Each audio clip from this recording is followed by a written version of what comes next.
Namaskara. All the dignitaries on the dais, distinguished, shall we say, guardians of human health present in the audience, members of the press, ladies and gentlemen. Let me say at the outset how happy I am to have been able to inaugurate this wonderful conference, both for doctors and I am told for lay people as well. Following this inauguration, I am told there are sessions for lay people on this so-called disease, diabetes, which in fact is not a disease at all. We will come to that later. But I am very happy to declare this meet duly inaugurated. At the same time, I am very happy to have had the opportunity to release the sugar knocker made from variety of herbs as prescribed in the ancient texts of Ayurveda for controlling the symptoms and the certain signs of diabetes mellitus. Of course, you talk about sugar. Reminds me of a nice book if any one of you want to read, if you have the habit of reading books. There's a beautiful book called Who Has Seen Blood Sugar? You understand? That's the title of the book. What's the title of the book? Who Has Seen Blood Sugar? Do you know who has written that? Professor of Diabetology in the College of Physicians and Surgeons in Philadelphia, and editor of the most prestigious Annals of Internal Medicine for as long as 30 years, and a great thinker in America, an exception to the usual thinkers. His name is Frank Davidoff, F-R-A-N-K, Davidoff, D-A-V-I-D-O-F-F.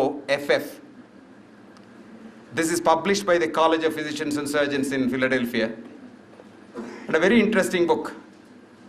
He asks a question. For 40 years, I have been treating diabetes patients. I am called a diabetic specialist. I have seen human beings. I have seen patients. I have seen blood. I have seen sugar separately. But I am yet to see blood sugar.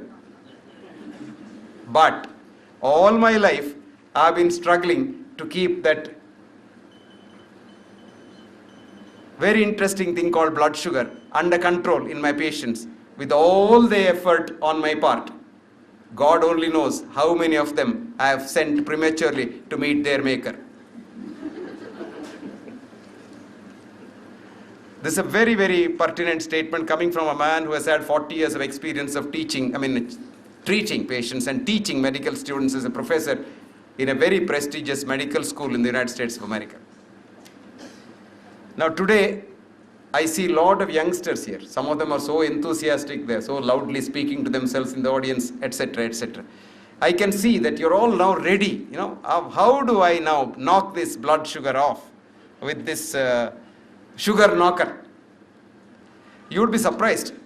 The blood sugar part of the diabetes syndrome is probably the least important part of the diabetic syndrome. Then we teach about various endocrine glands and all kinds of biochemistry is there. This goes up, that comes down, etc., etc. We think human body is a machine, like a motor car. And let us say, pancreas is like the carburetor of the motor car, and something is wrong with that, and we are now trying to replace the pancreas, probably with a new pancreas, or transplant the pancreas with a new pancreas. And we think the problem is solved. Far from it. Pancreas is only an incidental part of the whole process. Some people say, okay, I will, endocrinologist must have told you, it's not the pancreas. Okay, pancreas, growth hormone, liver, spleen, head, brain, everything they do. Even then, diabetes is not controlled. Did you know that? Very interesting. You get me a beautifully controlled diabetic. Beautifully controlled means blood sugar normal. I will show you how badly his whole human system is upset. We have gone deep into that. Human body is not a machine. it cannot be equated to a machine, and it does not run on bioelectricity. Did you understand that? Human body is run by the human consciousness. This is a very important thing. And what is human consciousness? Where is it situated? Somebody said, where is the mind? And the usual answer in the conventional positive science is never mind. And somebody says, what is matter? No matter. But if you go into quantum physics, you realize that there is so much happening down there, below there. Where? Beyond the atom. And so the human mind or the human consciousness is present in every single human cell. And do you know how many cells are there in the human body? Any takers? 10 to the power 14 human cells. That is 100,000 billion cells are there. And millions and billions of them die every day, and they're replaced by new cells. But the man is not the same one who he was, or a woman is not the same one who she was 3 months ago. She's a new woman. Including the bone is new. Remember that? Every cell changes. But what does not change is the consciousness. And if you can appeal to the consciousness somehow or other, probably you will be able to appeal to the whole human body. That's very interesting. Now, having said that, my dear friends, let me come to this disease called diabetes. Only yesterday, because somebody asked me to write something on diabetes, because I said diabetes, is this a week or something? Because there is a week for everything. November 19th. Huh? November 19th. November 19th, yes. Because see, in the West, things happen only by this way. There is a Father's Day, there's a Mother's Day, there's the Uncle's Day, Wife's Day, Husband's Day, because only on that day they think of their father and mother. Whereas in India, we think of them every day, so we don't have to have a special day. Anyway, now we are thinking of diabetes every day. So I thought, what shall I write? So I wrote an article called Autobiography of Diabetes. So diabetes is talking to you all. And read that, it will come in print in English, and also translated to Kannada, it will come in various journals. Now what I have said is, I am not bothering human beings, but human beings don't take their life very seriously. That's why they get into trouble. This is a very important thing. Diabetes is not a disease, but it is an abnormality of the whole human system. There's something going wrong, for which partly we are responsible, and partly probably our prarabdha is responsible. Very interesting. If you say, why does a man get a disease? Have you ever asked this question? Have you ever asked this question to yourself? If you say, how does a man get a disease? I can give you a discourse on every disease. How does a man get a heart attack? I know how does a man get a heart attack. And I think it's very simple. There is a pipe, it's like a toilet pipe, which is blocked, and I replace it, I am fine. No, that's not heart attack at all. Those blocks are not very important. Except commercially they are very important, but they are not very important. But this is a very important question is, why does a man get a disease? There was a thinking physiologist in 1844. He was 42 years old, and he became the professor of physiology in the Liverpool University. His name was Charles Sherrington. If any one of you have seen the physiology books, Sherrington's Law, Sherrington's Drum, Sherrington's this, Sherrington's that or that. Charles Sherrington was very young when he became the professor of physiology, but a very brilliant chap, and he was accepting his post as the professor and head of the Department of Physiology, and he gave this speech, I quote, "The positive sciences will never be able to answer the question why. They will at best answer the question how or how much. Ratio re, therefore, is not reason why. I can answer how does a muscle contract as a physiologist, but I'll never be able to say why does the muscle contract. I can tell you how does the heart contract, but I can't tell you why does the heart contract. For why, you must go to teleology, philosophy, religion, and what have you. And there is a teleologic view. I see a nice thing there written, nature protects every living being. I think this is a very, very pregnant statement. You imagine now, don't you read in the paper every day that diabetes is going to eat Indians up? Everybody will be a diabetic in the next 10 years. Haven't you seen that? Every day in the papers it comes. How true is it, do you think? Probably 2% true. 98% false.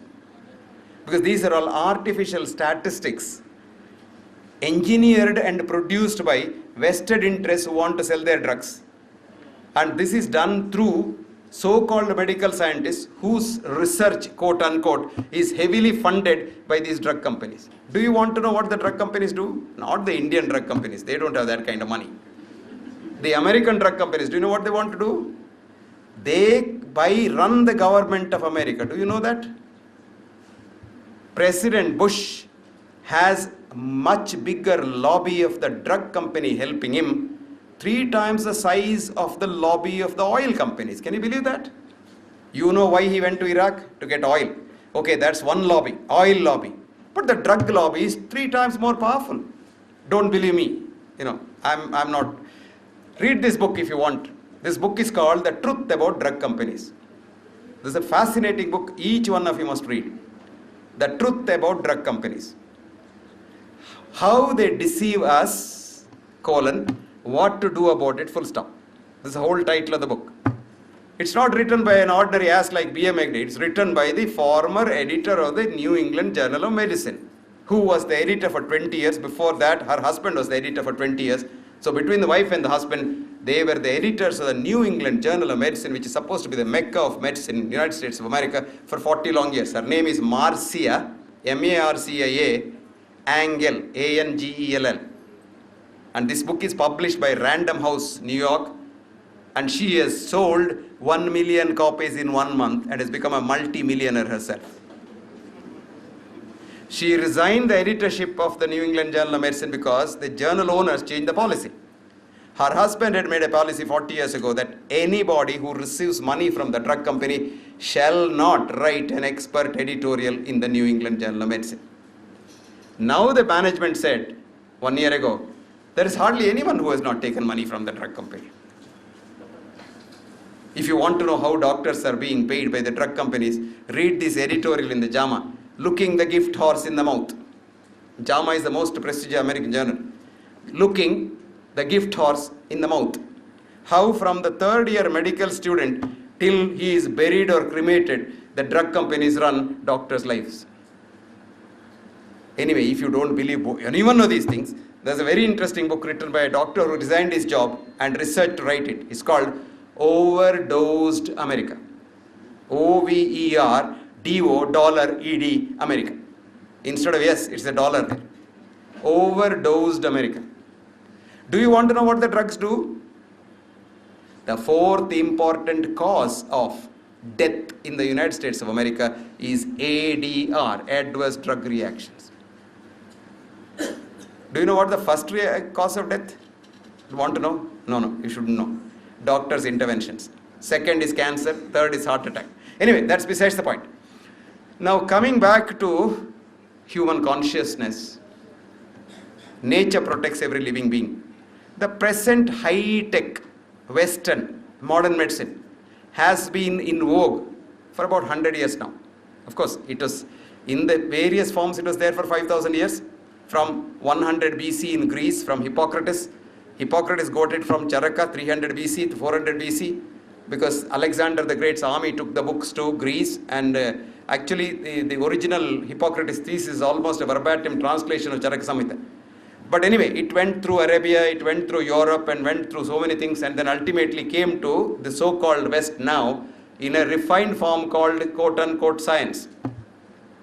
Now this is very interesting. Now before that, mankind has been here for 900,000 years. 9 lakhs of years. Brahma's creation of this universe. Now of course there's proof for that. How on earth did we all live and become human beings now? If you think it's, diabetes is going to eat you up in the next 10 years, without doctors and medicines, you're all going to die of diabetes. For 9 lakhs of years, how did you survive without these menaces? It's because of that. Nature protects every living being.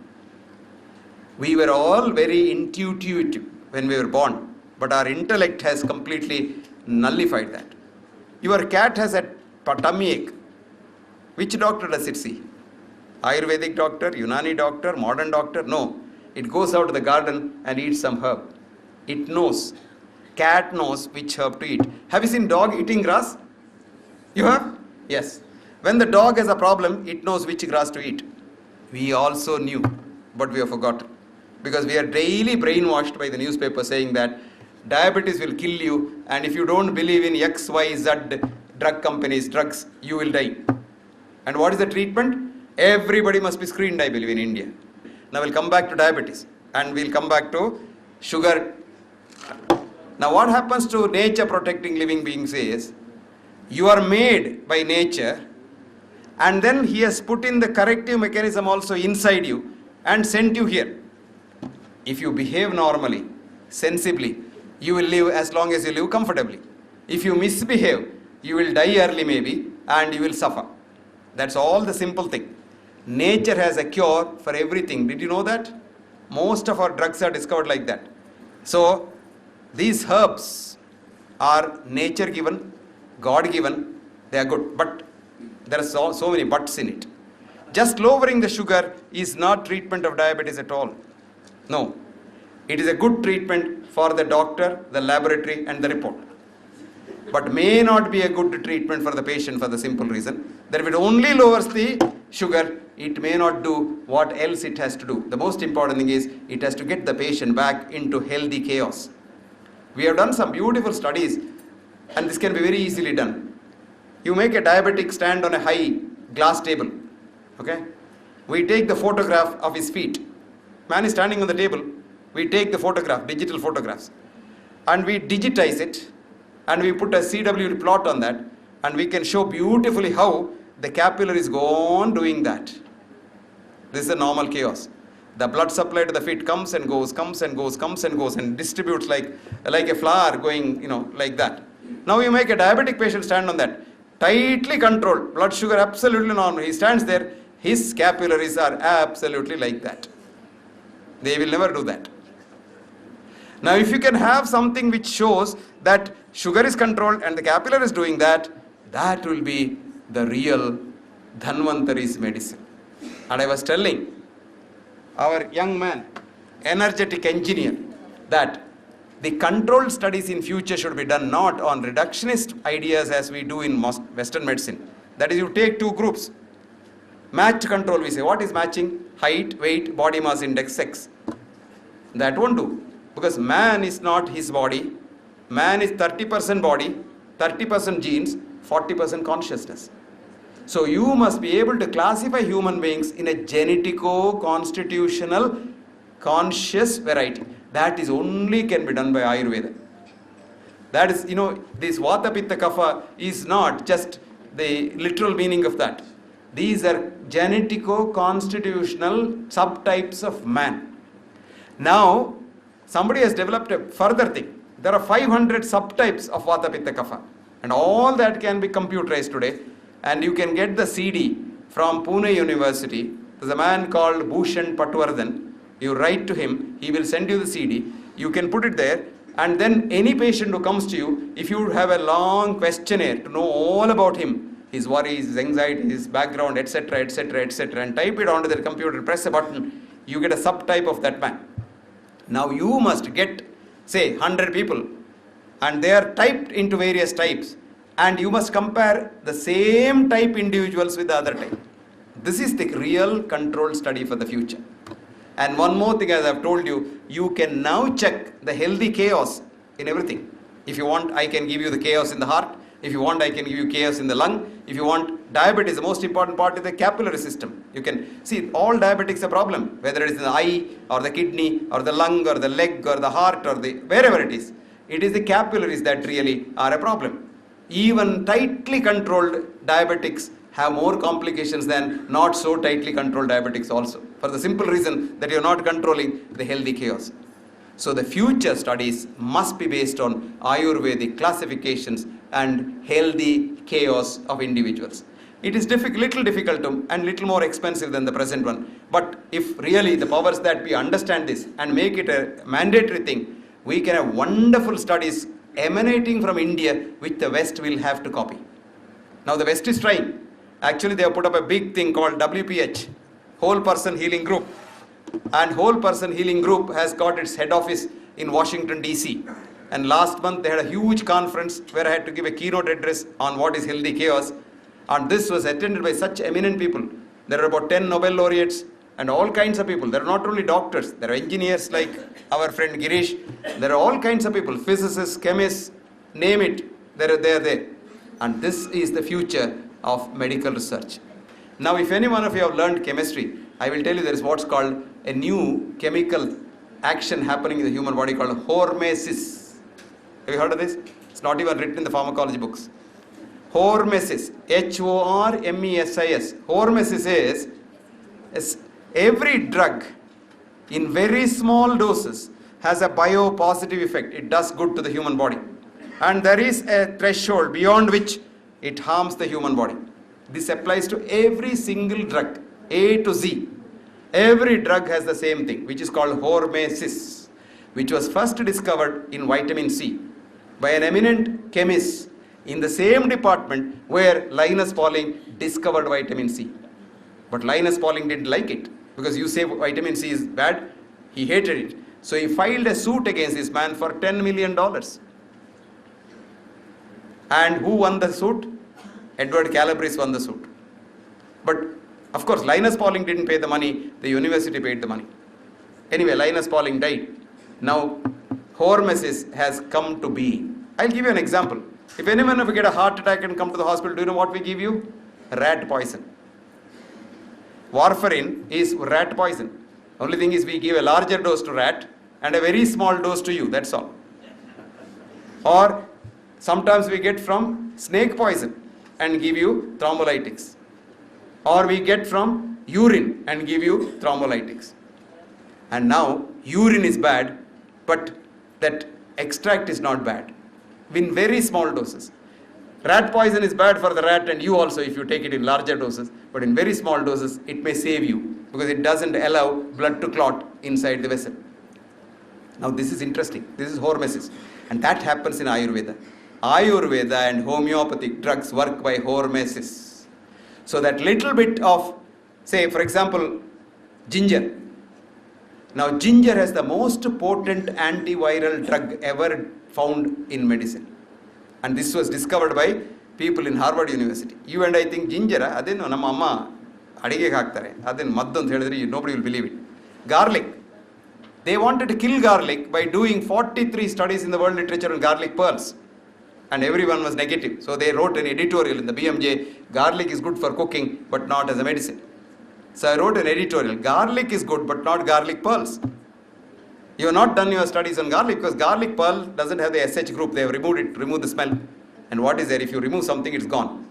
So don't make Ayurvedic drugs. They're not Ayurvedic drugs, herbal drugs, into another reductionist science. Here, these boys have done not a reductionist science, but the whole thing. The whole is here. It's the whole that matters, not the bit. I told you, this is water. This is not hydrogen or oxygen. This is water as such. Now for studies, West won't accept unless you take an extract. You take an extract and study on the rat or rabbit or cat or dog or whatever it is if the Animal Protection Group and Maneka Gandhi allow you and then show that it's safe. But for human beings, don't give the extract, give the whole. That's the idea. Now, I was telling you about controlling only sugar. Controlling sugar is necessary, but along with complete change in the system of a diabetic, which can only come with a comprehensive lifestyle change. Most of us are born in poverty. Remember that. When we were in our mother's womb, our mothers didn't have good nutrition. So what happens is, if you still survive in the mother's womb, in the olden days, a lot of children used to die in the mother's womb. If you still survive and get born, you are born with a very small pancreas. You are born with a very small blood vessel. You are born with everything small. So, if such a person goes up to the age of about 30 and then goes to Dubai and starts eating meat 4 times a day and biryani 10 times a day and payasam 4 times a day, this little pancreas says, my God, I can't help you. So that fellow becomes a diabetic at the age of 25. Now we say diabetes is coming to eat us up. No, it's not coming. We are inviting it. Why? We have put our thrifty genes. Our genes are called thrifty genes. That is, with very little food you can survive. But today what we eat is enough for 100 people. We eat so much. But if you don't want diabetes to kill Indians, you have to tell Indians to eat very less. Lal Bahadur Shastri was the right person. He said, eat 1 meal less because there are so many people not eating. I would say, eat 2 meals less. But The remaining one meal, eat it 4 times or 6 times. In America, if you become a diabetic, you are given South Indian rice diet. And in India, if you become a diabetic, you are given chapati. So the wife will curse, "Ee savin chapati madabeku anta." Avalu chapati made abhyasa illa. That's not needed. What is needed is, we must eat depending on our genes. We should not eat too much. Second, we have become so sedentary now. When I was a young doctor, I have never seen a woman with the periarthritis, a joint, with this, with that. No, because they had to grind the rice and grind with the other thing for making masala, and then wash their clothes and draw water from the well. Beautiful exercise. None of them are diabetics. Today, you sit there, press one bell, chirr, dosa is ready, and press another bell, water comes, and press another bell, it's washed, and it's also automatically ironed probably. So what do? Sit in front of the television or in the office. And in the office, what do? The boss is a tiger, assistant is a tiger, colleague is a tiger. We were in the forest. The cause of death was only predation and old age. Now predation is when you see a tiger, you have to run. For that, God made you have a special mechanism called the autonomic nervous system, which immediately released catecholamines, which comes to the liver, where there are gunny bags of sugar kept as glycogen, and it released. So when you see a tiger, your blood sugar goes up because you got to run. Today you see a tiger in the office, and you are not running because you can't run. So each time you see the boss, your blood sugar goes up. So every day it keeps going up, going up, going up. It remains there up. This is called psychological stress and sedentary living. That's what Ayurveda said. Taponalan. You thought doing tapas. No. Taponalan means not do nothing. And what happened? You eat so much and do nothing and blame the pancreas for diabetes. And then try to control the sugar, because sugar is a very small part of it. I told you, David wrote, I have seen diabetics, I have seen human beings, I have seen sugar, I have seen blood, but I have not seen blood sugar. You have seen human beings, you have seen oil. Have you seen cholesterol? Blood cholesterol? No. You have seen cholesterol. It's a white, tasteless, odorless substance. This cholesterol has killed so many people, because cholesterol is not a disease, but you make it a disease. A recent French study showed of old people, those with the highest cholesterol lived the longest. But every day, everybody worries, adral cholesterol unta, idral cholesterol unta, your blood pressure goes up, your blood sugar goes up, and you get a disease. So friends, we have to move in a different direction in India. We have to show the light to the West, saying that the science you are following is wrong, and the science followed in the ancient systems of Ayurveda, the holistic science of Ayurveda, is the right thing to follow. As a matter of fact, there is an awakening in the West. The British Medical Journal has asked me to write an editorial called How Might Ayurveda Help Modern Medicine? And for again, don't equate Ayurveda with herbal medicine. Ayurveda is not herbal medicine at all. Herbal medicine has come on to Ayurveda later on from Nati Vaidyam. Herbal medicines are not Ayurveda. Ayurveda is swasthasya swastha rakshitam. Preservation of health. Immune boosters. Ayurveda's biggest problem is panchakarmas. You can rejuvenate the whole thing. You preserve it, and if it by any chance goes down, you can rejuvenate it. What a fascinating thing. That is Ayurveda. Ayurveda is the greatest science known to mankind. Please preserve that. Don't get a BMS, BAMS, and then go and give penicillin injection and steroid tablets. You are killing Ayurveda. Remember that? You're killing Ayurveda. And don't you say that Ayurveda can treat cancer, AIDS, anything. Don't just boast. Don't deify yourself. That's what happened in modern medicine. We keep telling people, we'll keep you all going here forever. So people are now disappointed. What have we done? We have sent a lot of people to meet their maker in heaven. This doesn't happen. Ayurveda never boasted of those things. Ayurveda is systematic, it has limitations. Now, for example, just now as I was coming here, a colleague of mine called and said his son has fallen under the car. In his car he went and hit a truck, and his head is all broken into pieces, and he has got the brain coming out. He is unconscious. Sir, please do something. He thought I was in Mangalore to get the right people. Anyway, I have told him, don't worry, we'll do the thing. Now if you say, no, I'll do panchakarma, he'll be all right tomorrow. No. Emergency treatment requires high-tech medicine. But that's only 5 to 10%. 90% of the sick people can make do with good Ayurvedic doctors. Now don't you dabble in things which you can't. Know your limitations. I was telling naturopathy people one day. Somebody had some pain, their own student had tummy ache. Okay? Usme kya hai? mud laga usko, mud lagaya. This fellow had an appendicitis.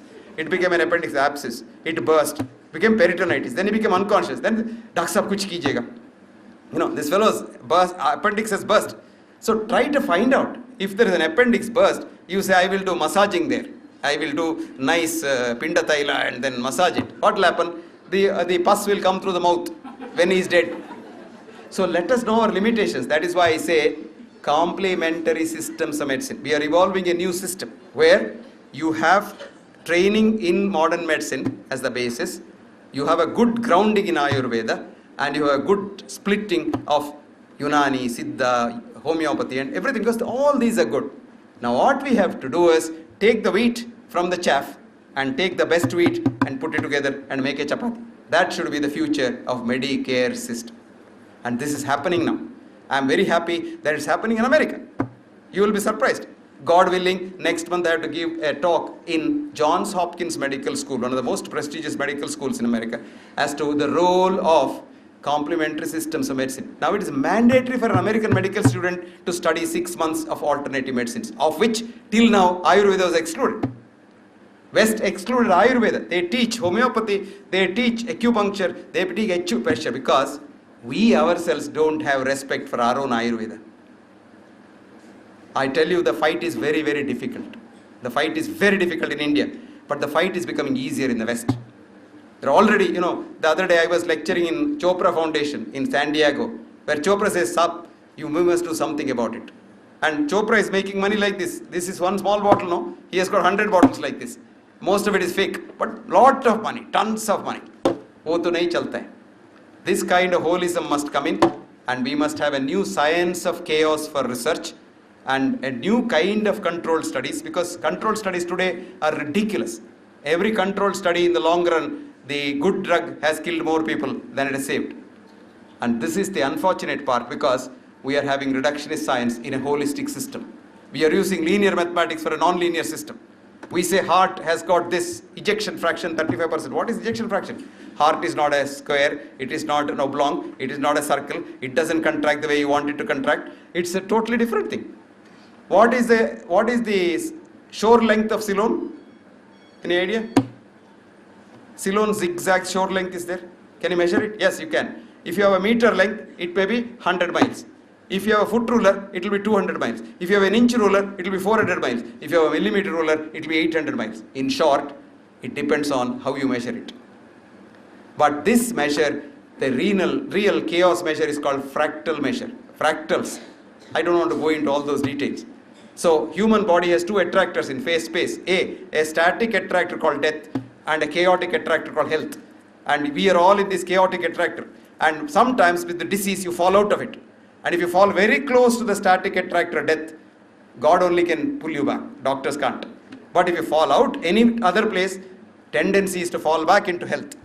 You and I can only help them fall back into the state of health. You can't save somebody from dying. Don't defy yourselves. Don't say, I will see that you don't die. Never try to live here forever, because you will never succeed. But what is important is, we must understand our limitations. And we must lose this fanaticism. Ayurveda matra irudre ee bakella alla sattogide anta hage helbedi. Ella irtade illi manushyarige help madlikke. All systems, take the good from all systems, combine them together. A lot of people write me such hate mail. They say, you are spoiling our business by talking about Ayurveda. Because they don't understand. I tell them, look, I am helping you, so that people tomorrow don't drive doctors from the cities to the forest. Doctors went on strike in Israel last year. There are no private doctors there. Government doctors went on strike asking for higher pay.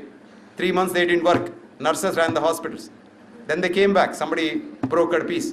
Now the audit shows death rate fell down precipitously during those 3 months.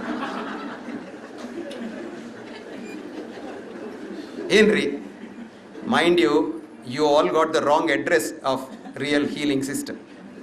I'll give you a joke and stop it. And before I stop, let me thank Girish, this wonderful boy, who has been after my blood like a leech to see that I come here. A beggar one day was very hungry. So he thought, let me go to this temple. Let me go there and beg. when puja is over, a lot of people give me money. So he went and I was lying down there. Puja over, a lot of people came out. They were eating the prasad and all. Said, Amma, nobody looked at him. They all went away. So he was very hungry again. Then he said, these people are not good. I'll go next time to the church. So Sunday he went in the church when the mass was going on and sat outside. Again the same thing happened. A lot of people came out of the mass and they walked away. Then he said, both these people are bad. So Friday he went to the mosque. He slept there. Nobody looked at him. Then he was so hungry, he was almost dying. Somehow or other he went and somewhere he was sleeping on the roadside. It so happened that was in front of a bar and a restaurant. So at night somebody staggered out to the bar. He was staggering. He said, and he put his hand in and 100 rupee note, he threw it. And after some time another drunkard came out and he didn't know what he was doing. He pulled out his purse and a 500 rupees note he threw. So the beggar had 600 rupees in his hand. And he was so happy. Then he told God, oh God, all these days you gave me wrong address. Now I know where you reside. So the correct address of medicine is in your house. Thank you very much.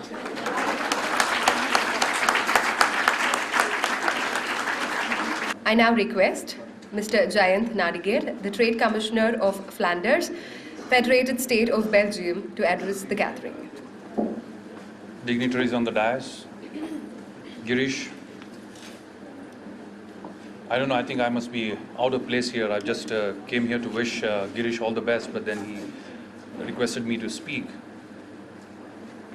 Well, all I can say is he's done an excellent job of bringing this product to the aggrieved as far as the diabetes is concerned. And also, perhaps he knows why he invited me is I think Belgium has the largest concentration of diabetic patients. So I think he goes very well for his research.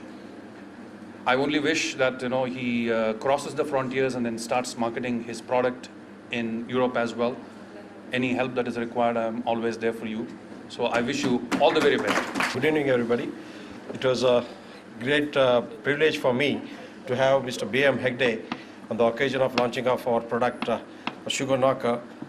It was an inspiration when 2000, when Hegde was giving a keynote lecture on the Ayurveda 2000 at Chennai. I first time listened to his oration. Then at that time I had, so I thank B.M. Hegde for coming over and gracing the occasion.